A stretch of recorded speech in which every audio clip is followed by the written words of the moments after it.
more disease, there's no more poverty, there's no more crime, there's no more war. Now there is potential issues with other places. We've got a special guest here. I want you to phrase this question to him. Bill Babo. You want me to phrase this Bill question? Babo, you are live on the Hold On to Your Butts podcast.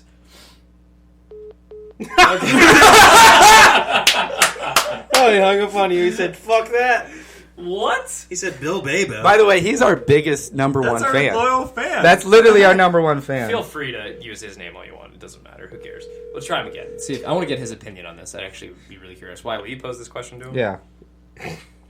Hello? Bill, you are live on the Hold On to Your Butts podcast. How you doing? Are you kidding me? This is a dream. I knew it. I didn't think this would ever happen. All right, so we've got serious right now? I am being very serious. Very we are in the middle of serious. a pretty serious discussion that we'd love to get your thoughts on. All right. Baby, I'm on the podcast live. Okay, all right. We just need your attention. All right, here. act like you've been there before. All right, Wyatt's got a question for you.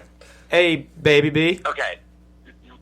D. Wyatt? Is this D. Wyatt? Can you hear me? Yeah, you can hear Wyatt, right? I can hear you. Okay, God. All right, baby B, can you hear me? Yes, loud and clear now. All right, so have you heard about the theory or the concept of the singularity? Yes, I have. All right, so what I posed to, so I kind of described the theory to Brogan, Buddy, and Blev, and I was telling him that I like to think about what the future might be like, because I would always love it for it to be a Star Trek future, but I honestly don't believe what that will be. And so I told them about the singularity and the potential that when artificial intelligence will eventually, because it's an inevitability, will be created and will then begin to improve upon itself in an almost incomprehensible exponential rate that we won't be able to understand. And if and when this happens, which a lot of scientists theorize that will happen this century, and a lot of people are throwing out the number 2045 and 2047, what are your thoughts behind that? And are you scared or nervous about the potential of what that happens? Like, are you nervous about that? Or is that something that scares you? What are your thoughts behind that theory? Wow. This is maybe one of the greatest questions I've ever been asked. So, first of all, I hate him so much. Second of all, I'm curious, like you mentioned, the singularity, that's not a Star Trek future, but, I mean, what if the Borg had won? Wouldn't we be there? That's the second question I posed. Now, to answer your question, though, I know you're a busy man, so I'll get right to the point.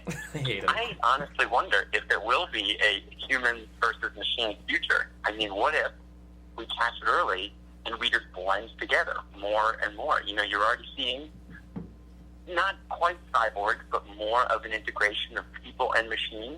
What if that is exactly what happens? We don't have some epic human cataclysm, but we as a species just evolve into I don't know what the name is. I'm not as catchy at branding as I'm sure you and Brogan are, but Skynet? Mecha Sapien. I don't know. Mecha Sapien? Oh, Either one of those is cool. Babo. They call it post-human.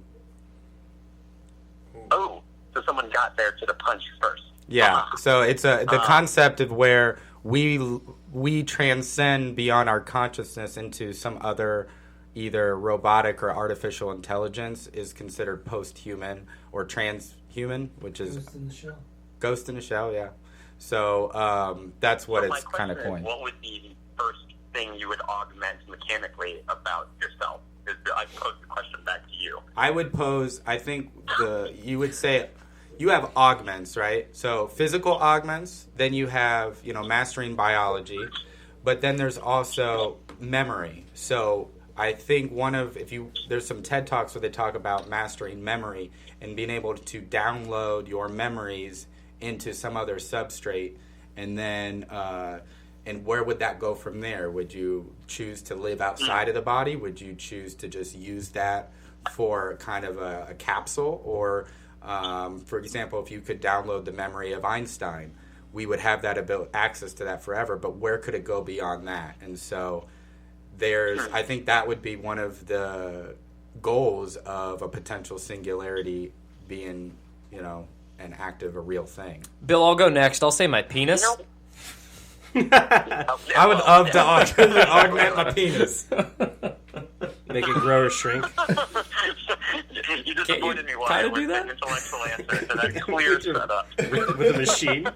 Automatically thinking. All right, cool. Bill, thank you so much. We appreciate you being on the show. It's been a And pleasure. we'd love to have you on more regularly if that's something you'd be interested in doing. If you don't hang up on us. I'll buy my flight. All right, sounds good. All right, bye. Bye. The one. Just like cut him off. Hey, I'd like to end this conversation. It's just one thing. There's just kind of a few, we can keep talking about it, but if you guys want to talk about it or think about it or review about it, okay, but go and look up some articles. They talk about like how they predict the date when it's going to happen.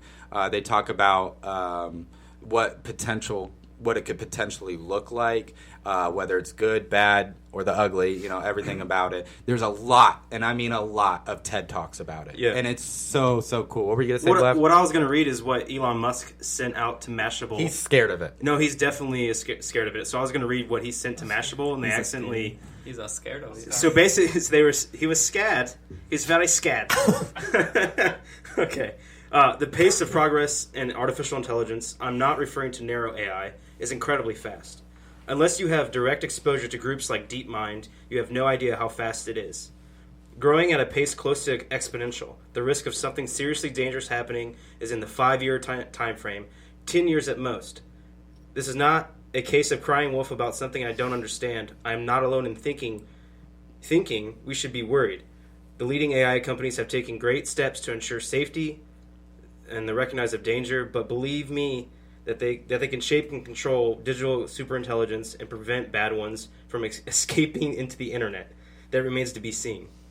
Yeah, That's scary as it's fuck. honestly it can be scary. And to quote Jurassic Park from the movie Buddy's watching now, Dr. Ian Malcolm said, "What's so great about discovery? It's a violent, penetrative act that scars what it explores. What you call discovery, I call the rape of the natural world." Wow, that's a good bow to put on this topic. Yeah. How the fuck do How you do you know know the that? theme song? What the fuck?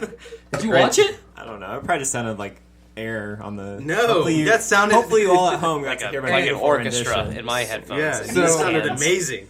All right. Just to segue out of it, look it up, watch some TED Talks, read some articles. It's a very fascinating point. Also, the movie Transcendence with Johnny Depp, iRobot? Yeah, it's not the greatest movie, Transcendence, but it talks about one supercomputer who used to be human. They downloaded and he went on the internet, and then he basically mastered everything and understands everything, and he was improving it so exponentially that it was unfathomable. It was really cool.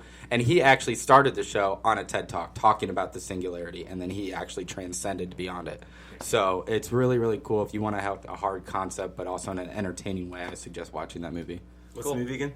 Transcendence. Transcendence. All right, I'm gonna go next. I got a topic for us that's much Is it a lighter. story? Much lighter. It's not a story. Okay. This one, and Great. actually, Blev, you started to get into this earlier, and I stopped you. I checked you. I said put a pin in it because I wanted to talk about this for my topic. And my topic today, guys, is: are movie trailers giving away too much? Are movie trailers better than the actual movies these days? Are movie trailers getting to be such an event for people that we're looking forward to the trailers more than we're actually looking forward to the films? Where do you guys stand on that? And are you guys trailer watchers, or do you try to avoid trailers for trailer big chaser. movies? Are you guys trailer chasers? We're trailer tracers. Trailer Right, chasers? We're not Or- Twister chasers. Trailer chasers. Are you guys trailer? It's tracers. Trailer Tracers. chasers. It's a trailer. Or do you Oh try? my God. Do you try to avoid them leading up to a movie that you're really looking forward to, so you don't get spoils?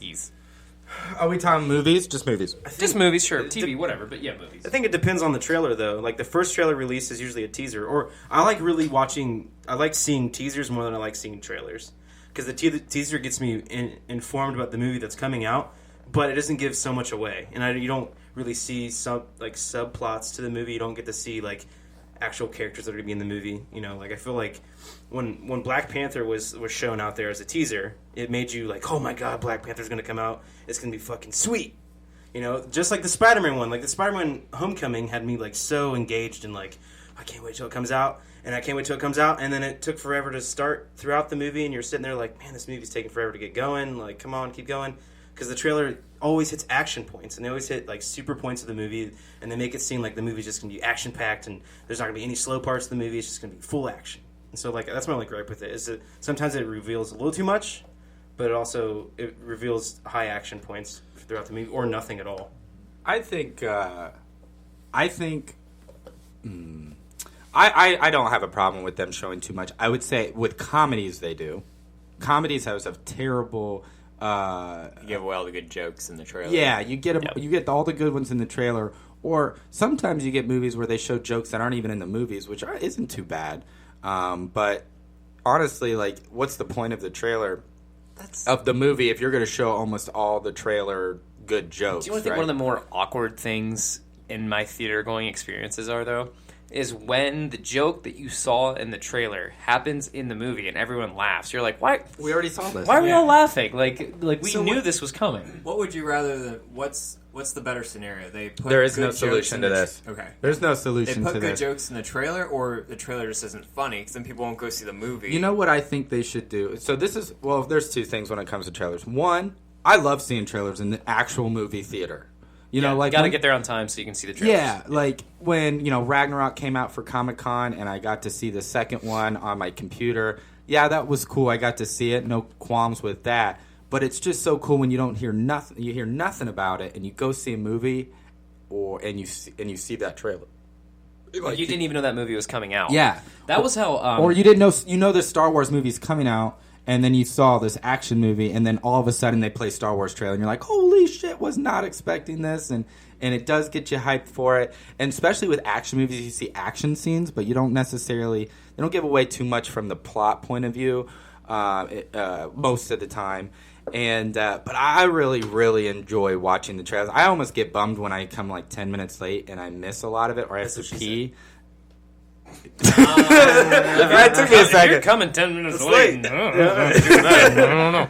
All right. Okay. So here's my thought on it too. I agree with you guys, and like, I am someone who tells myself that I'm not going to watch the trailers for Star Wars or for Spider-Man or Batman, like movies that I'm really excited for. I want to go in blind, but I always do. I always break down and watch them, because if I want to like devour that content. I want that content. If that content's available, I want that content, and I want to watch it. If there's something new out to talk about with Batman, we kind of have to do it for our show, I guess. But in general, even before we were doing this show, I would watch the trailers. Now, there are those occasions that we've been surprised, and I look at Cabin in the Woods as like a really good example of this.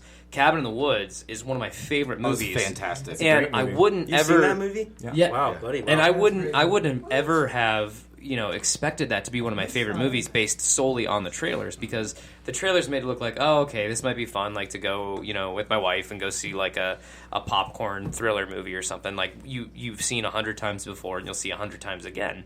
And then when you go to see that movie, the way that they like surprised you was so cool. Like when a movie can maintain its mystery in that way, and I think Joss Whedon did a great job of that in Cabin in the Woods. But then J.J. Abrams does it all the time. Like J.J. Abrams is really like good at holding back, and he talks about this in a TED Talk called The Mystery Box, and it's one of my favorite TED Talks. If you haven't watched it, go watch it. He talks about how like his grandpa was like this guy who used to love like stories and magic tricks and stuff like that, and he would go over to his house, and his grandpa would always have like a mystery box like on the counter, and it was this like purple box that had like a green question mark on it, and like just like an opening, and J.J. Abrams like put his hand in it. Sometimes it would be a book, sometimes it would be like an animal, or like it would be like a puppy, or it would be like something different every time.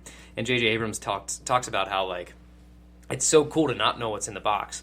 And his least favorite part of all of it was opening the box and seeing what it was. He would rather have his own like impressions imagination of what's inside the box. You know what I mean? Because sometimes your imagination is cooler than the reality of something. I knew it. What's in the box? That's a good point, yeah. Because I feel like when you do see a trailer, it kind of influences your expectations for the movie or whatever. So you go into an example, not a movie, but like the video game trailer for Breath of the Wild, Legend of Zelda. Yeah. Really, really great trailer. It seemed like it had a great story, and then you go to play the game, didn't have much story at all. I kind of expected a little bit more, so I was surprised by that. But I'm curious, I was going to ask you guys the question. So are there any movies that you haven't seen